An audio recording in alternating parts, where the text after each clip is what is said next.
This is Dan Schneider, and on this Dan Schneider video interview, I will be speaking with philosopher Susan Neiman on the nature of evil. It will be similar to a show I did last year on the nature of existence that featured philosophers, theologian, and a scientist. I will begin in a moment. I like to always start my shows by having my guests spend a couple of minutes just informing the viewers and listeners as to who they are, what they've written about, whatever the subject matter is going to be. So, Susan, if you could just take a couple of minutes, talk about who you are, where you come from, what your attraction or interest in the nature of evil is, and anything you may have written on the subject. Sure. Hard to put into a couple of minutes, but I'll try and keep it short. I was born in Atlanta, Georgia, in the segregated South.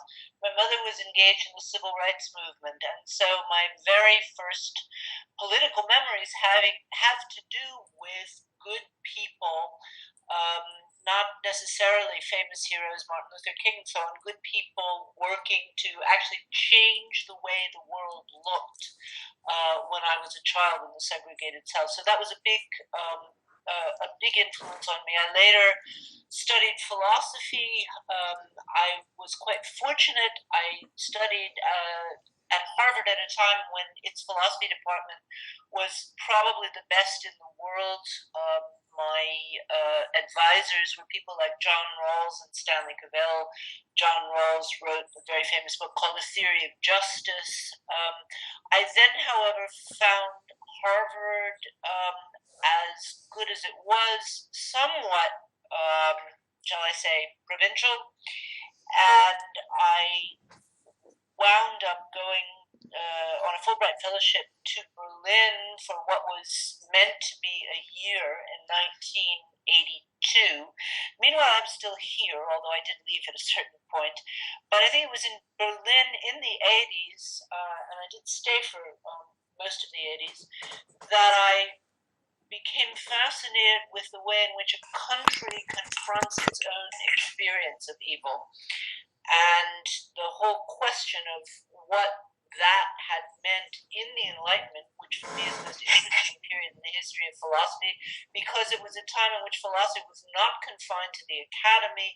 It was something that everybody did. People wrote in a clear and understandable way. Evil was not considered, when I began working on it in the 90s, seriously, as a serious topic of philosophical discussion. That was either the word was considered to be polarizing, and that happened somewhat later, or people just simply considered it not really a part of philosophy. My book, Evil in Modern Thought, is an argument that the history of modern philosophy is not shaped by interesting questions about the theory of knowledge, but interesting questions about the meaning of life in the face of suffering and evil. And I was pleased that the book was just reissued this year in the series Princeton Classics. It has been read a lot. I'm currently working on a new book. When I get tired of writing about evil, because I don't think it's good for the soul to do it to do it exclusively. So I've also written about goodness. After the evil book, I wrote a book called Moral Clarity, A Guide for Grown-Up Idealists. My last book is called Why Grow Up, a short book about the virtues of adulthood in a world that would prefer us to be infantilized. And I'm working on a new book about the ways in which other countries can learn from the ways in which the Germans have faced the Holocaust and what that did to their society. You mentioned your book, Why Grow Up, and I want to sort of take off on from that starting point. Usually, when people talk about evil, they get into big epistemological questions and whatnot, and we'll certainly maybe touch on that. But I want to talk about sort of the social pluralization here in America when it comes to lots of things. But since we're talking about evil, let's talk about what I would call the infantilization of evil. And by that I mean if you're a teenager or if you're a young person and you're looking online in social media and you're Google something about evil or something, you get all of these silly kinds of things. Like I was seeing the other week this thing Slender Man, this urban legend about some killer who kidnaps children, and two young girls a year or two ago tried to stab one of their roommates, one of their classmates, because of Oh, that. I And did read about that. Yeah. yeah, and it seems to me human beings want to look away from evil by making up these silly kind of things, whereas real evil to me, most of us aren't going to experience uh, gang rape. Most of us are not going to experience mass murder, and even in the third world, if you want to talk about first world problems. But every one of us will have a boss at their job who treats them like garbage at one point in their life.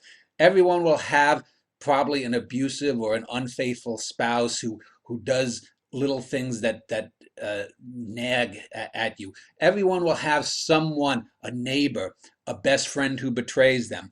Uh, a local petty official who, doesn't want to zone something in the right way, so that you can maybe start up a business. These little daily evils that happen 100,000 times for every time someone is raped or every time someone is shot, uh, is when we talk of evil, that seems to me to always get overlooked. These little sort of the Chinese water drop bits of evil. So Do you? yeah, I'm really going to disagree with you. Yeah. There are two views, okay? People tend to go two ways.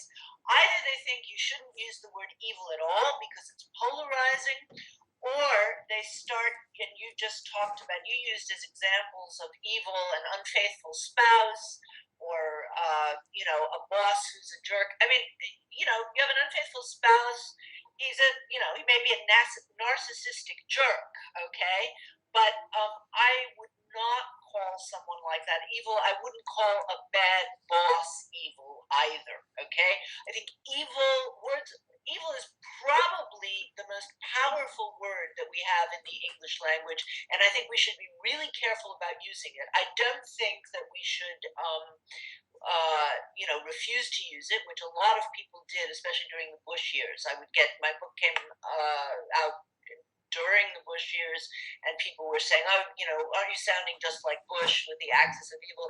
No, it seems to me that it behooves us to figure out how to use these words responsibly and to make fine distinctions. Okay. Now, I agree with you that there are certainly, evils, but the funny thing is, you just mentioned being shot on the same in the same string of things of having a boss who's, puts you down, or a spouse who betrays you. And those just aren't the same things. I realize that in the US, one is used to the idea that getting shot can happen, 93 times a day, or whatever the latest statistic is. What's evil is the NRA preventing um, the kinds of safeguards that 90% of Americans have said they want, okay? Background checks, so on and so on. What is evil is the fact that the NRA, which is not primarily an association of gun owners, but it's an association of gun manufacturers. See, I think people who manufacture arms for profit are evil, okay? Because those are the people who build death machines. Those are the people, Malala, right? The Nobel laureate from last year, the young Pakistani Yeah. girl, she's Yeah. not even a woman yet, who was almost killed for arguing that girls should be educated in Pakistan. Malala this year gave a speech. She used her education to figure out that we could educate every child in the entire world for 12 years if we could take the profits of the arms industry for 8 days. 8 days. Yeah, it's an incredible statistic. So that's what I call evil, not a cheating spouse. And I really think we need to make those distinctions. Well, you had mentioned earlier about like Nazi Germany, and that's probably the most famous example. If someone doesn't stand up to someone who's high kicking in boots in the beginning, those little turns aside from something directly lead to these greater evils. So I mean, when I talk about a bad boss, I'm not just talking about a boss that's going to rag you. I'm talking about maybe it's a bad boss or a bad coworker that lies about something that gets someone fired, that loses their health insurance, that that person's wife is sick, and that person can't get affordable health care, and that person maybe suffers either permanently or perhaps dies. To me, that's just as evil. It's one of those little ignored evils. Now you're talking. I mean, you see, what I think thinking critically means is to think very clearly about particular cases. Now you're talking about a particular case that, under certain circumstances, we might agree that it's evil. But when you just send me a whole bathtub full of cheating spouses and, bad bosses and so on, then I've got to say, whoa. But sure, evil is something that takes place in our lives, that we allow to happen because we let ourselves be accessories to a system in which basically, I mean, the weapons industry is one of the largest industries in the world. Okay, that is, most people. So there are trillions being made um, on death machines. Okay, um, and the fact that we don't call for a halt on that does make us, to some degree, complicit. Okay, but again, this strikes me as a very different case from, certain kinds of interpersonal interactions where it's really, we shouldn't inflate everything. It can be really quite enough to say, you know what, this is really bad. This is betrayal. Um, this is horrible. Evil is something we should reserve for the worst cases. So I would take it then, just to extrapolate from what seems to be a position, you're not one of those people that would define, say, an earthquake as a natural evil, because to me it seems that you are saying that evil suggests agency, and certainly tectonic plates don't have agency. So one of the things that I really talk about in my in Evil in Modern Thought is, and it begins with the sentence. Gosh, I can read it exactly. Um, Something like, the 18th century used the word Lisbon much as we use the word Auschwitz today. For the 18th century, there were natural evils like earthquakes and floods and tsunamis, and plagues. There were metaphysical evils, which just meant death, basically, the fact that human beings are not immortal, and we're finite.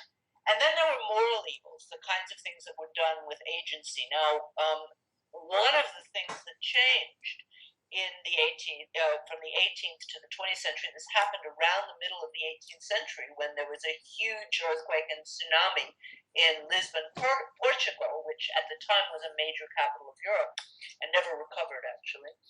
Um, we decided to stop talking about things like earthquakes as natural evils, and decided to restrict the use of the word evil to things that are caused by human hands, to things that uh,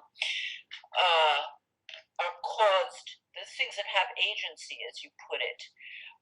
We've also changed a lot of things in our views about evil. I mean, the interesting thing is now we consider slavery to be an evil. That's not how the 18th century saw it at all. They thought earthquakes were evil. Now, in pointing to historical changes, I very much want to take a position that says, no, this doesn't mean we're relativists. This does not mean that anything goes, okay? But it means that you have to tell a quite careful story about how our conceptions changed. So, I mean, there's a difference between historicism and relativism. Okay, and I am very definitely not a relativist, but I think that it makes sense for us to restrict the use of the word evil to things done by human beings. Now, the interesting thing is where I differ, and this is partly because I really have studied the Holocaust very carefully in Germany for about 30, more than 30 years now. It does not need to be things that were done with evil intentions. And oftentimes the Nazis are portrayed as sort of demonic, sadistic people who got their kicks from, killing babies and so on and so on. There were a few people like that, but the vast majority of the Nazis, even those who operated some of the killing instruments, were people who were not motivated by evil intention. They were motivated by other things. So you see, I think in the 20th century we should have gotten away from the picture of evil as being caused by evil intention, just because some of the most important. I mean, I'm not saying that the weapons industry is a bunch of people, with horns and a tail, or meeting in a cave, or saying, "Oh, goody goody, how can we make more money off of death machines?" I'm sure that they tell themselves, "Hey, this is the defense industry. We need guns because other people have guns, and we're just supplying. And okay, if I make more money doing this than I could have made as a lawyer, well, if I didn't do it, someone else will do it." I think we need to get away from the picture of evil as being caused by evil intentions, but I do think that evil is a result of evil human actions. So you differentiate between say something like eugenics, which on the face of it is a good thing. Anything that's going to improve human life, eugenics is good, but it can be misapplied. So eugenics in and of itself has become a bogeyman in our age now. But realistically, you wouldn't see that as evil. It's just how it's applied. You just happened to mention my daughter one of my daughters is a screenwriter, and she's actually working on a big project on the eugenics movement. So, yeah, no, obviously some of the people it's quite amazing. Some of the good people who were involved in the early eugenics movement, who had the best of intentions. Um, I, uh, I, I do not want to give eugenics a free pass right now because I think it's really complicated, and I also think that it is time for human beings, whatever their religious faith or lack thereof might be, to realize, you know what, whatever God is, it's not me. And we really need to leave some things to in God's hands, or at least not take them into our own, if we may, depending on what we believe. So yeah, but leaving eugenics to the side for a minute, because I think it is really a um, very tricky phenomenon.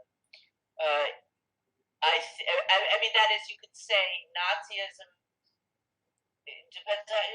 No, we pretty much decided fascism, even though it looks like it worked in some ways. There's no situation in which I think fascism is a good thing. There is no situation in which I think racism is a good thing. So, yeah, I don't know if this answers your question. Okay, well let me end this first segment, getting back, taking a step backward in sort of the eugenics sense, in talking about genetics. We're talking about agency, and been a trend over the last few decades, both socially and in scientific circles, to try to find reasons why people do things. There's sort of a dissociation from the idea of free will. So let us say if in 20 or 30 years you could show that someone like a Ted Bundy, a famous serial killer, or an Osama bin Laden, or a Timothy McVeigh, that these people were just genetically bound to do the things that they did, would that remove the sense of culpability? Would that remove the sense of evil? Would evil, in terms of the sense of what we think of it, moral agency rather than a natural thing, would evil then just become another type of sickness or an illness? Or do you think evil is something that is fundamentally bound up with free will? So first of all, I think you ran together a lot of people who shouldn't be run together, although I would agree with you that they all acted evilly. Ted Bundy is of a completely different order and was acting in completely different ways than Osama bin Laden. And if we run them all together as just guys who were evil and wanted to kill people, we will never understand one of the things that we need to understand desperately, and that is what is driving fundamentalist terrorism. And they're fundamentalist terrorists in all three major religions. So let's there. No one has. First of all, I don't know any serious geneticist who has ever suggested you could prove that any of those people's actions were genetically determined. But it would be impossible. So what the social psychologists say is that perhaps 2% of the population maximum might test for what psychiatrists call psychopath maximum. Okay, this is a very small amount of the evil that's done in the world. Okay, secondly, even a psychopath has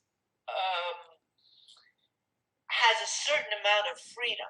Okay, I mean, this is including questions about mental illness where the damage is self-destructive and not other-destructive. There is a great deal of controversy about how much is genetically determined and how much is culturally determined, but everyone agrees that both these features act together, which means that in virtually every case, there is a certain amount of freedom and a certain amount of choice. With some people, the choices are harder because the obstacles are just simply greater, and that's the case whether it's a social obstacle, being born in some terribly abused and underprivileged family, or a genetic obstacle. But as far as people finding out in 30 years, do you know how long people have been thinking they were going to find out that we were totally determined? I mean, this has been for centuries. People have said we're going to figure out exactly how the brain works and exactly how people are programmed. They've found out extraordinarily little. And I see no reason to suppose that they're going to find out anything that shows that we do not determine our actions. Okay. So it seems to me that you see a difference between someone who's a sexual psychopath like a Bundy or your typical serial killer versus someone who has a political goal like a McVeigh or Bin Laden versus someone who's, say, just on a hedonistic trip, say a gangster like Al Capone or John Gotti. But ultimately, when you count up the bodies, there are still dead bodies. So to me, you're saying that the difference, the motivation, is what counts, what separates a Bundy from a Capone from a Bin Laden. Look, why are we interested in this question? You see, one of the things that I've discovered, and it bothers me, of course, since in some ways I've contributed to this, my book on evil sold more and got translated more than, say, the next book that I wrote about goodness. Now, you can say this is an accident and various things happened and the publisher did, but frankly, it happens time and time again. People are fascinated by evil. Okay, evil sells, and I'm there. There are a lot of bad reasons for that fact. But if there's any good reason to be interested in the question that you just asked, it's because we want to prevent as much evil as we possibly can. All right, and if we don't understand it, we won't be able to prevent it. So anytime you say, well, Ted Bundy left bodies and Osama bin Laden left bodies, and does it really matter if you're the mother, God forbid, of the person who was killed by one of these people? Actually, it does matter. But it particularly matters if you want to prevent other mothers' children from losing their lives. You better the hell understand what it is that motivates someone. All right. Well, And let's pick it up in our next segment here and talk about some of the things that motivate or what constitutes evil. We'll do that in a moment. Well, I want to jump right back in since at the end of the last segment, Susan, you were talking about the prevention of evil. And in order to prevent evil, you have to basically diagnose it, know what it is, how it comes, why, et cetera, et cetera. So let me, I guess, just start with something sort of epistemological, since a lot of people in religious circles and old-time beliefs always viewed evil as an external force or something. You know, the devil made me do it, and that kind of a thing. Uh, do you see evil as some kind of a force, or as sort of a behavioristic thing, a pattern of behaviors, and wherefore does it come? You know, why is it? look, um,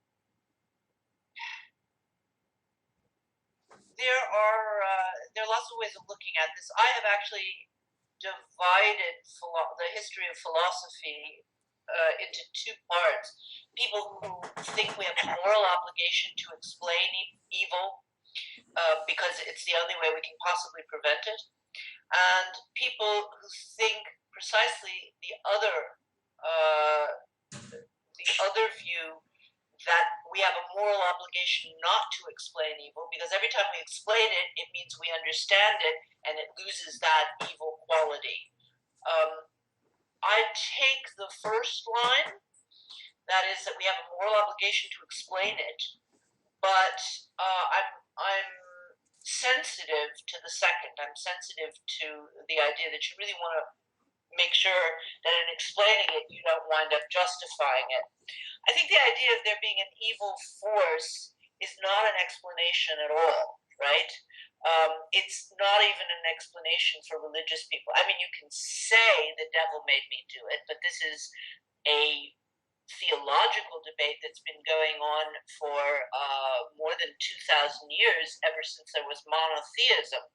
If the devil is powerful enough, if you believe in one God, right, he has to be more powerful than the devil, right? Otherwise, he's not God. So then the question is, how could the devil have that much power if God is powerful and God is good, right? So this is the traditional so-called problem of evil in theology.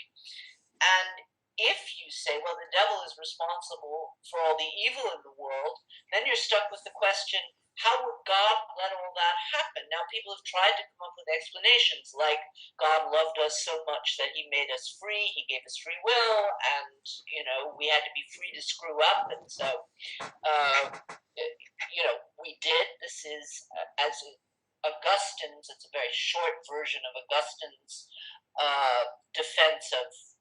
defense or explanation of original sin. And once there was this original sin, of course, we kept sinning. I don't think it explains very much. And I think talking about forces is a way of confusing the question rather than trying to understand it. So I would, again, making an exception for the fact that social psychologists have shown that there is a tiny number of people in the world who actually get pleasure out of sadism and seeing other people's pain. Even animals, there are all kinds of interesting animal experiments which show that animals actually show compassion for even other species that are hurt. They try to protect people, both people and other animals, and not just from their own species, but even from other species. Basically, our instincts are not evil, but we're pretty lazy. We're very easily distracted. It's easier to let um, other people do our thinking for us than it is to think for ourselves. We're quite cowardly on the whole. The interesting thing is that in cultures like the United States or Western Europe, where really we have nothing to fear from expressing our own views. We have nothing to fear except getting ridiculed. And it's quite interesting how cowardly people can be in the face of ridicule. But for all of these kinds of reasons, we tend to act in herds. We tend to let ourselves be dazed and dazzled by the powers that be. Um, you know, you have to remember in the United States, so many people have to work two jobs in order to simply get by, because the United States has no, or virtually no, social services that all of Europe, not just Denmark, as Bernie Sanders has pointed out, but all of Western Europe takes for granted that everybody gets, 3 weeks vacation is considered nothing. Of course, there's universal health care. If you are sick, the doctor sends a note to your employer. You're not given a random number of sick days that you maybe need and maybe don't. There's a whole different view about what ordinary life is like. Gun control. One doesn't walk over people sleeping on the street. One doesn't walk over. One doesn't have to look over one's shoulder walking home at night, even as a woman. So, if your entire world is bounded by a set of really difficult circumstances that you don't have the opportunity, because you simply don't have the time to ask questions about, find out about, that the world could actually be different, you tend to assume that this is just the way the world is. And most people who have only lived in one country tend to assume this is the way the world is. And while they may have their disagreement with this or that politician, this or that boss, this or that teacher, the framework of their lives is something that they pretty much take for granted. And it's taking for granted frameworks that are complicit in evil, even if they don't intend it, that I think leads most people to do it. This is what happened in Nazi Germany.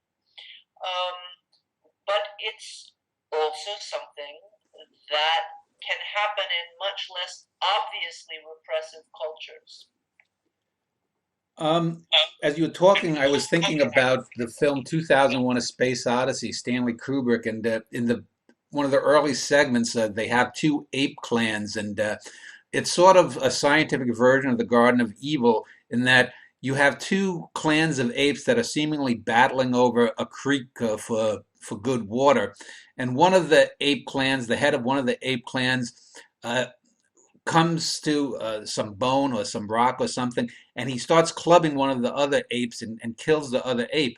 And in that moment, uh, you see that he gets the knowledge that the violence is a way to get control of the resource, the water resource, which is a good impulse because he wants to have him and his progeny and his clan and his tribe survive. And it seemed to me that that's an interesting way to show how what we would now consider an act of just wanton murder between human beings, if we were to do that, battling over something, started out with a good impulse in this ape, and it was only upon the realization that he had the power to inflict mortal harm on his rival that a notion of evil could come about. I'm wondering if in the real world, as we see the rise of human beings from ape-like ancestors, uh, at what point do you cross a Rubicon that natural behaviors of self-defense, natural behaviors of preserving the clan, the tribe, or whatnot, become past a level where it's not just a difference in uh, degree, but a difference of kind, and that we cross that Rubicon into evil. Do you know what I'm trying to say here? What you're trying to say, but I believe very strongly that that's the kind of question that you cannot answer by giving an abstract answer. It's like you're asking me to say, well, this is the point, and so you will always recognize when you cross it. Um, you don't. I mean, this is and actually, when you ask me why people um, are inclined to commit evil, part of the reason is that everybody wants an automatic answer, a number. Tell me when this moves from being just very bad to evil. Tell me when this. And there aren't any numbers. We have to think for ourselves every single time, and that's what makes it so hard. What is interesting, however, with your ape example, I mean, this is something I'm just learning about from a young historian of science at Princeton. So we are now used to the idea, thanks to evolutionary psychology, that basically human instincts, first of all, that all of our instincts derive from can be derived from what apes do, which is a bit silly. I mean, you don't have to be an anti-Darwinist. You don't have to deny to say, it's been a few million years since we evolved, and it just might possibly be the case that our reactions to things are different than, you know. But we have also gotten very much used to the idea that that mammal instincts are fundamentally violent, and that first of all, that everybody's totally narcissistic, and that's okay as long as it doesn't become hugely aggressive. In fact, the primatologist Franz de Waal, for example, who's at Emory, done wonderful work showing that primates actually can be very, very altruistic. So even if you think that we never get any better than the apes, they're often very cooperative, especially bonobos. But the interesting thing is that before the Cold War, roughly, the guiding assumption was not that mammals are fundamentally aggressive. It was actually the other way around. So, I mean, these kinds of assumptions we tend to take for granted, and they change a lot over time. The truth of the matter is, we don't know anything about what our original ancestors were like. And every kind of hypothesis that we have is based on a certain political interest.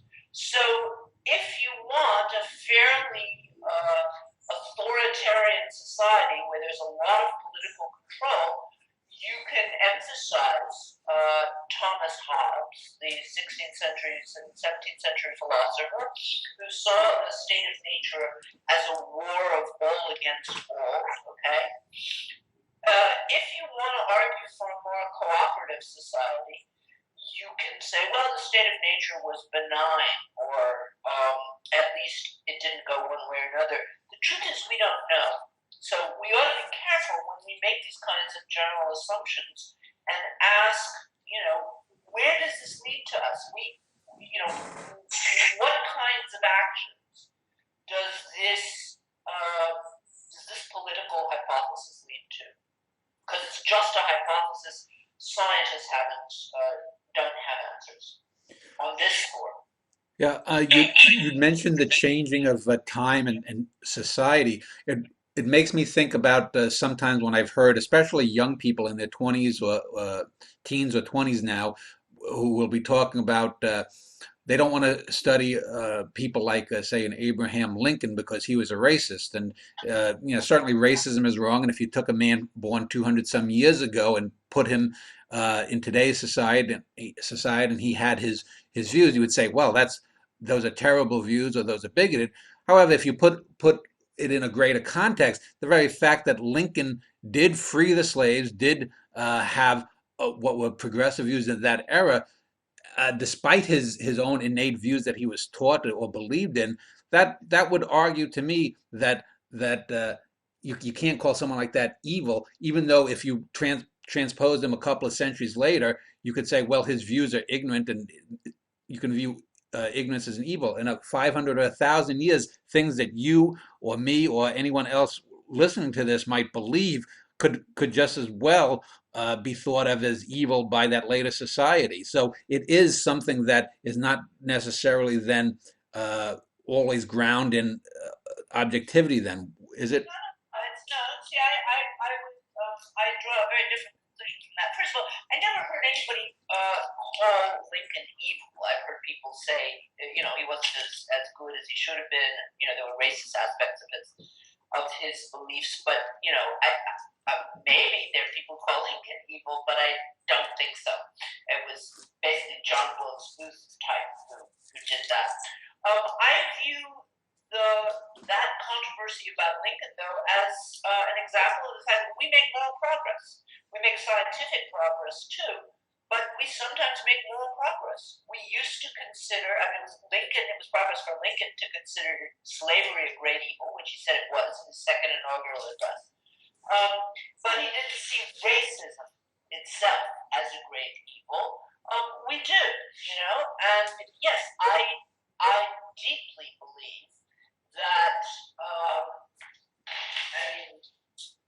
put it this way, I hope that in some generations, if they're around, that people will view the fact that we tolerated an arms industry, that the United States tolerated people in other countries do not understand how the United States allows the NRA to have so much power.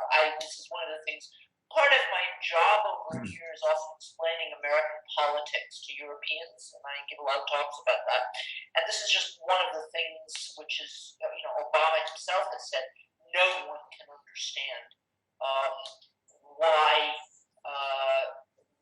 the United States allows the NRA to have so much political power that they can stop even basic gun control measures. So, that is something that other nations already think they have evolved beyond the U.S., and I would have to agree with them. So, yeah, I think we can get better. Going back to one of the statements earlier, it seems to me that you would argue pro the claim that evil then always comes down to a personal choice, then that every person has to have their own sort of inner barometer of what constitutes evil or not, um, rather than looking at. I mean, society is composed of individuals, and each individual has to make their own choice, has to display their own set of agency that I'm going to do A, but I'm not going to do B because it will have consequence one, two, three, or four. Is that correct? It is, although when you talk about everybody having some individual barometer, some people's barometers don't work properly. And, I don't think Donald Trump's does, for example. And I think we have to acknowledge that, okay? I think that being forced to think about certain moral questions, and this is one of the things that philosophy or good theology can do for you, is really helping you to think more clearly about stuff. It improves your inner barometer. But yes, I do believe that, as some of these research on monkeys has shown, even monkeys have a basic sense of justice. So yeah. So, would you also then, by extension, say that sometimes you would have to choose the quote unquote less of two evils, like we did during the Second World War in allying with Joseph Stalin and the communists against Hitler and the fascists? Because even though Stalin was certainly a mass murdering psychopath every bit as much as Hitler, he at least wasn't a total psychotic that was going to necessarily doom the world. See, Dan, I feel like we've got to be way more careful with words like psychopath and psychotic. Okay, I don't think Hitler was psychotic at all, and I don't think Stalin was either. And I don't think Stalin was. Where I agree with you is I don't think he was anything like as evil as Hitler. And not only did we need to ally ourselves with him, it was frankly without the Soviet Union. This is something that even educated Americans are not very clear about. Without the Soviet Union, there would have been no victory over Hitler. The Soviet Union lost 20 million people in that war. Okay, so the sacrifices were very much on their on their side. But yeah, I do think we need to make choices that involve sometimes accepting lesser evils, and that's a good example of one. Um, there are others. Well, just from sort of a historical perspective, because you mentioned the term psychopath before. How would you then define that in relation to evil? Because you seem to uh, lean towards this definition of sort of a sexual psychopath, like a Ted Bundy, whereas someone like who's putting it towards political aims, like a Hitler or a Stalin or uh, Saddam Hussein or any other of any tin pot dictators of the last couple of centuries, you would not consider them necessarily psychopaths because they have the ability to, sort of rationally play chess moves to gain power. Well, they have particular aims that have nothing to do with simply enjoying other people's pain. Okay? A psychopath is, first of all, is someone who is incapable of making moral judgments, just, doesn't show any of the kinds of things that we ask people to show when we talk about a conscience. So that's part of it. But a psychopath is also someone who enjoys other people's suffering. And it's not obviously true of any of the people that you're naming. On the contrary, this is something that one has to look at quite carefully. It's not the case that the Nazis made no moral distinctions. They had a quite worked out moral view. It was morally wrong because it was deeply racist, but it's not the case that it was simply, as you said, psychotic. And if we call it that, then we are we're kidding ourselves, and we're making it much harder for us to recognize cases of evil in the future. So, trying to get then to sort of a more modern definition of what evil is, would you subscribe to something along the lines that good does the best for the most and evil does the worst for the most, kind of definition? One of the things that I always have to tell people is that I don't believe in defining evil, because I think all of the definitions that people have tried to give are either false, um, or they're too wide or they're too narrow. So Augustine, for example, wanted to argue that evil is non-being. What does that mean? I mean, people have wasted a lot of time trying to give definitions that were both, as philosophers say, necessary and sufficient. That is, to find out some qualities that give people, that where you can say, okay, if you find this, this is always evil. And I don't. I think it's a waste of time. I think what we need to do is look carefully at individual acts of evil in order and see, of course, what might be common to them, in order to prevent evil from happening in the future. But that's very different than giving a definition. So I just, it's not my line. I know it has frustrated some people, but it's not what I do. That's why I wrote my book quite differently. Talked about changes in our idea of evil, but without giving a positive definition. So, it seems to me that you would, in a hierarchy of thought about what evil might be, if you don't want to define it, though, you seem to place the most emphasis on the political aspects of it when you talk about whether it's talking about Nazis or the NRA, rather than say the individual person who, let's say, kidnaps and rapes and kills a 5-year-old girl. Is that correct? is absolutely correct. I mean, look, um, 59 million people, on a low estimate, were killed in the Second World War, and that was a war that was directly caused by the Nazis.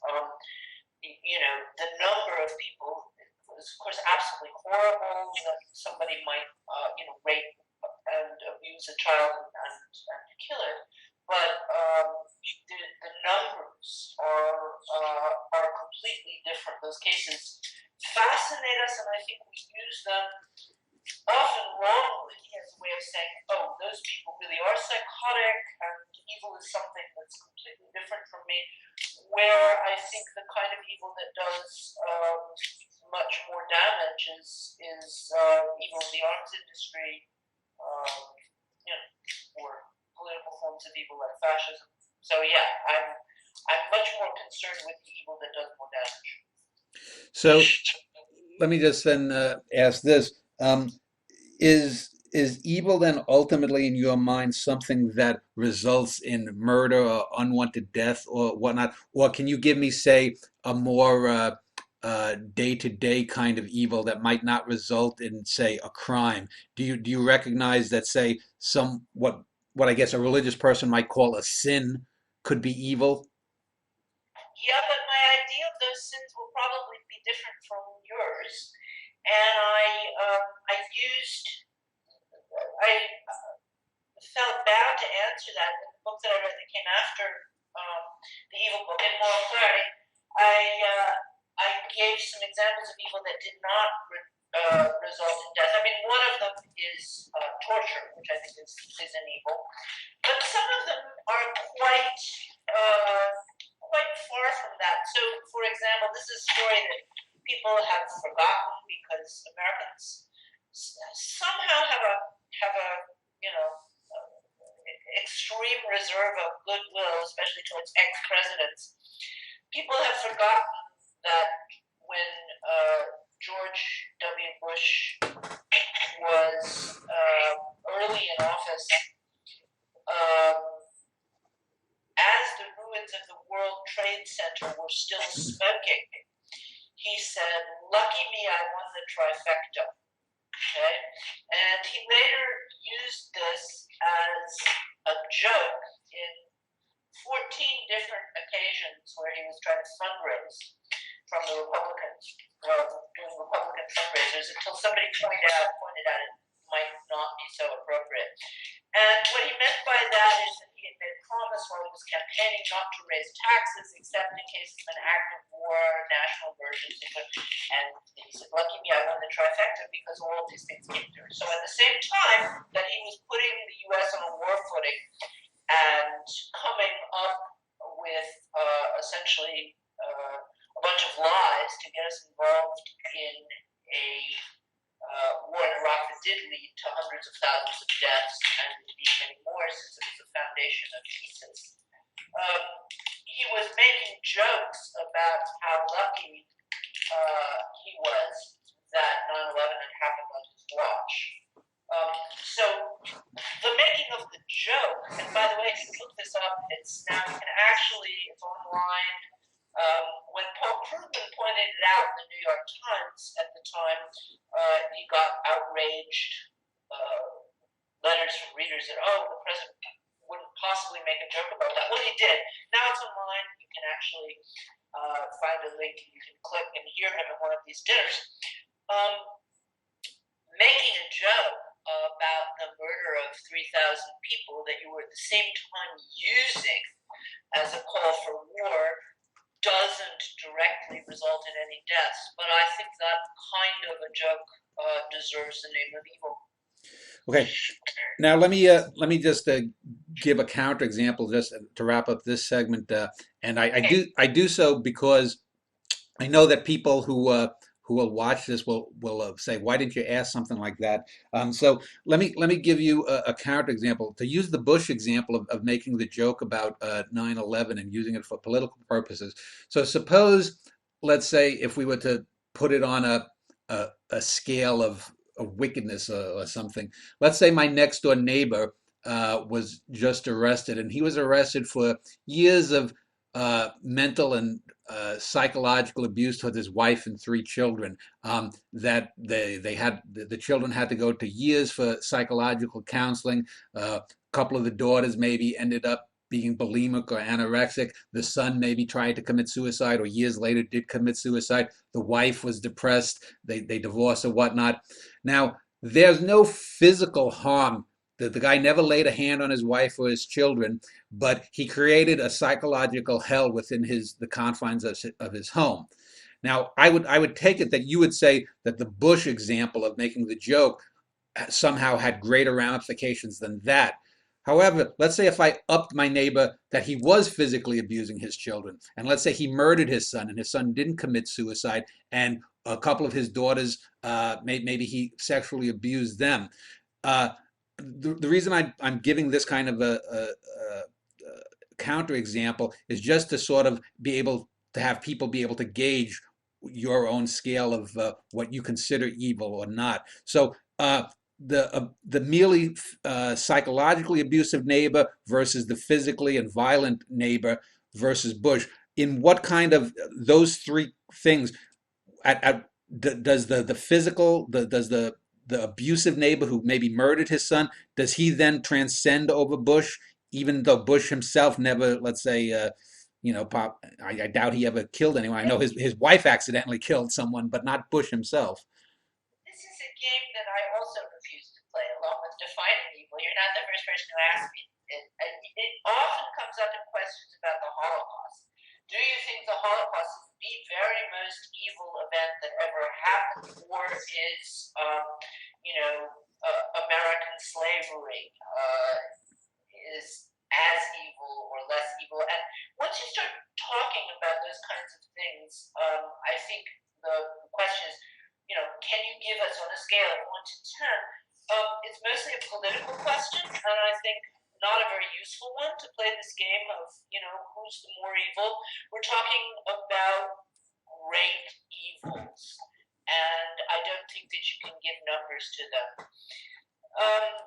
I know you want to focus on the guy who's murdering his children or abusing his children because we don't like in the United States to look at cases of much larger, abstracter evil like the NRA. I mean, I'm sure nobody at the NRA has, or let's say, I'm giving them the benefit of the doubt that nobody who runs the NRA has actually killed anybody.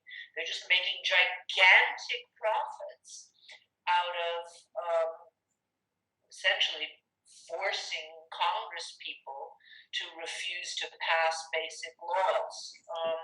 So everybody much prefers to localize evil in these small little cases rather than looking at cases of systematic evil, which are much more important. So I'm not going to give you a number as, does the guy who murders his child fit in, is he less evil than Bush or more evil than Bush, but less evil than the person who doesn't touch the children but simply turns them into permanently depressed people. I don't find these kinds of questions useful, and I have to ask you again. You said you were asking me because some listener will ask, but okay, I understand that. We're already, we're all responsible to our audiences to some degree. But why is that question important? And I think it's really important that we ask why certain questions are important, or whether they're perhaps used to distract us from other questions that might be more important. Well, yeah, the reason I ask is because you use the word abstract, and someone could I think reasonably argue that whether you like or hate or are indifferent to George W. Bush or any other political figure, an off-color joke about something, however in bad taste, is not something that you can charge a crime with. Whereas someone who kills their child or abuses their child, you can charge them with a definite crime. This is why I've always been against, for example, thought crimes or hate crimes, because if you murder someone, whether you're a junkie looking to get get a fix and steal some money, whether you're killing someone because of the color of their skin or because they're gay or they're a Jew or this or what, or you just out a thrill killer like Leopold and Loeb. The body is still there, and that's one of the things that we have crime that deals with what occurred. Not we generally have in society, at least here in America, don't have tended to shy away from motivationally based crimes and just deal with the facts. Joe Friday, just the facts, ma'am. That's the Well, reason. sorry, we don't. Our entire court process depends on, the whole difference between first and second degree murder and manslaughter all turns on questions of intention. Yeah. Okay. Oh, So it's not the case that we don't that we shy away from that. The facts are, motivation is also a matter of fact. Um, did I, was I, driving under the speed limit perfectly sober, and a small child ran out into the road to get our ball? That's manslaughter. Was I drunk or speeding? Well, that's what's it called? The affluenza. Uh, is that yeah, around yeah, your the neck guy, of the yeah, woods? yeah. Yeah. So, you know, we care a lot about intention, and it plays a huge role in how people are sentenced, and whether something was premeditated, whether it was a crime of passion. All these things are not, they're not irrelevant. They make a difference in people's lives and deaths sometimes. So, while I agree with you that murdering someone is probably the worst thing you can do, I mean, my example with the Buddha is not just an off-color joke. It's there's a level of hypocrisy on the one hand, saying now America needs to do everything because we're all suffering under 9/11 and making jokes about how lucky you are that 9/11 happened. That's more than off-color. That's the president of the United States should have a different moral standard.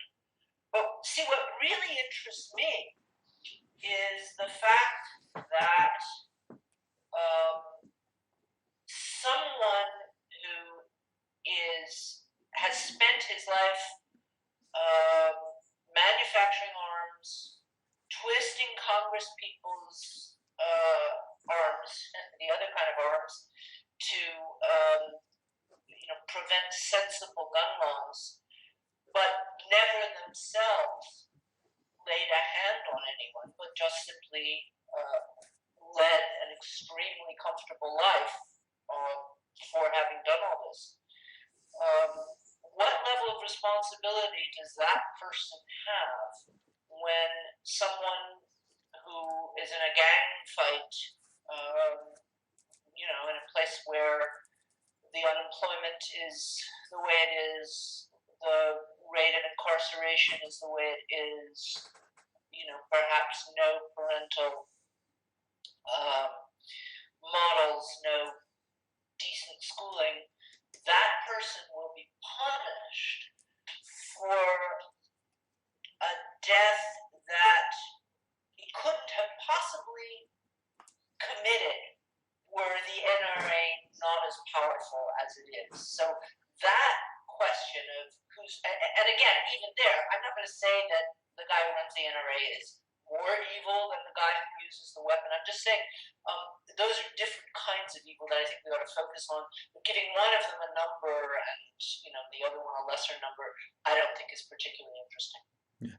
Well, let's wrap up this section, and in the final segment, I'll give you just a chance to wrap up your thoughts on evil. I just wanted to say that I've often argued with people about murder being the ultimate crime. I know some people have thought child abuse or rape is, but I've stated this many times as I've known people, and there are probably millions of people around the world who have gone on to lead healthy and productive lives after a rape or sexual abuse. But I've never known anyone who's led a successful and productive life after being murdered. So to me, that obviously would have to be the ultimate personal evil that one can commit against another person.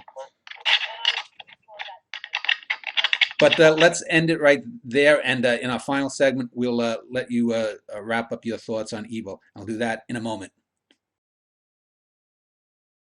Well, I want to end this first program on the nature of evil with our philosopher, Susan Neiman, just giving her a few minutes to talk about it. In the break, Susan had asked for me to give her a little bit of specifics. So let me just end by asking you, Susan, if you have any kind of inner hierarchy of evil or in your mind, Well, as I said before, I don't think it's terribly productive to set up hierarchies of evil because there are too many different kinds. And it also depends on the age in which one lives. I mean, had I been alive in the 40s, I probably would have said fascism. I mean, I'm sure I would have said fascism, although my main choice right now is certainly helped fascism a great deal.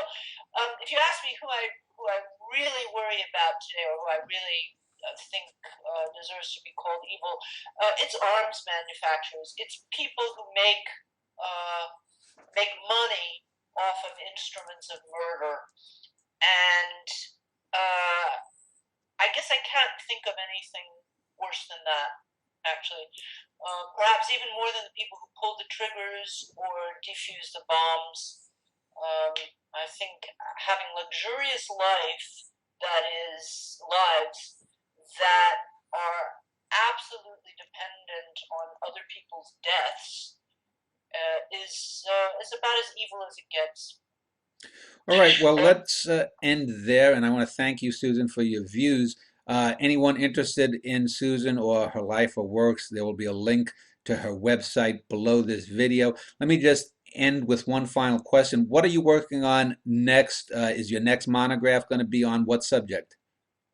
My next book is called Learning from the Germans, and it is a book about what other countries can learn from the ways in which Germany has spent the last several decades facing the Holocaust, confronting the Holocaust, really trying to understand what caused it. And the question is, what lessons can Americans learn from many people's efforts right now to confront the legacy of slavery and Jim Crow, from something that we're doing much less of, confronting the lies that are told about why the bomb was dropped and why the nuclear industry was um, set into motion.